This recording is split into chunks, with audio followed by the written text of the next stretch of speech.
Hello दोस्तों, दी Rampal Kumar channel में आपका स्वागत है। तो आज हम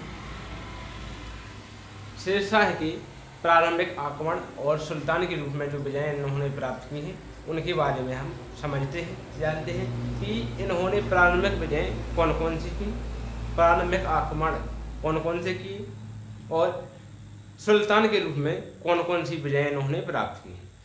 तो वैसे हम इनकी विजयों को दो भागों में बांटते हैं, प्रारंभिक विजय और सुल्तान के रूप में विजय। वैसे सुल्तान के रूप में विजय इन्होंने अनेक विजयें प्राप्त की हैं, लेकिन प्रमुख विजय प्राप्त की हैं जिन राज्यों पर उनको हम क्रम से जा समझते हैं। शेरशाह की विजय यानी कि शेरशाह की सफलता, कौन कौन से आक्रमण लड़े हैं, किन किन युद्धों में इनको सफलता प्राप्त हुई है।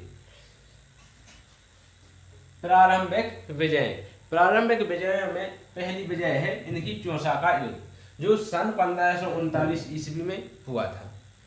सन 1539 ईस्वी में चौसा का युद्ध हुमायूं और शेरशाह के मध्य हुआ था, जिसमें शेरशाह ने हुमायूं को बुरी तरह से परास्त कर दिया था और हुमायूं अपनी जान बचाने के लिए नदी में कूद गए थे। और दूसरा कन्नौज का युद्ध सन 1540 ईस्वी में शेरशाह और हुमायूं के मध्य हुआ था, जिसमें हुमायूं को बुरी तरह से परास्त होकर के भारत को छोड़ो से शेरशाह ने सत्ता छीन ली और शेरशाह से परास्त होकर के इनको भारत से इसके बाद यह दिल्ली के सुल्तान बन गए, यानी कि दिल्ली का राजगद्दी पर बैठ गए, आसीन हो गए। इसके बाद दूसरी प्रमुख विजय है इनकी सुल्तान के रूप में विजय। शेरशाह की सुल्तान के रूप में इन्होंने कौन सी राज्यों पर विजय प्राप्त की।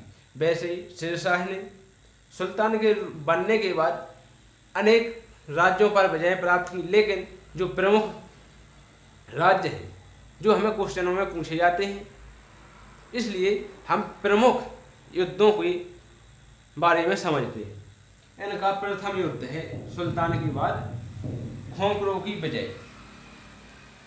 खोखरो झेलम नदी और सिंधु नदी के मध्य बसा हुआ एक राज्य था। यह राजनीतिक दृष्टि से अत्यंत महत्वपूर्ण था, क्योंकि यह सीमा के समीप था। इसलिए शेरशाह ने खोखरो को पत्र भेज करके उनसे निवेदन किया कि हमारी अधीनता स्वीकार कर लें, लेकिन खोखरो ने ऐसा करने से साफ इनकार कर दिया और शेरशाह ने खोखरो पर आक्रमण करके उनके प्रांतों को उजाड़ दिया और वहां पर रोहतास का किला बना करके 5000 सैनिकों के साथ हैबात खां और खवास खां एवं ईमानदार और कर्मठ सैनिकों को नियुक्त किया।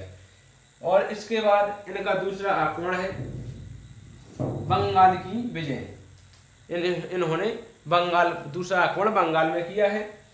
महमूद की मृत्यु सन 1541 ईस्वी में हो गई थी। वहाँ के सूबेदार खिज्जर खान ने महमूद की कन्या यानी कि उनकी पुत्री विवाह किया और अपने आप को एक स्वतंत्र राजा घोषित कर दिया।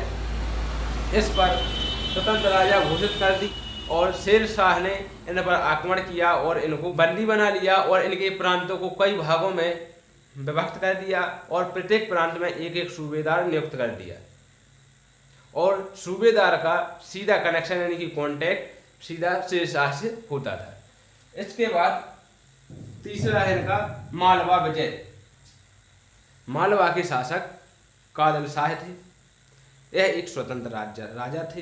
1542 में शेरशाह ने इन पर आक्रमण किया और रास्ते में चलते हुए इन्होंने ग्वालियर के किले को भी जीत लिया।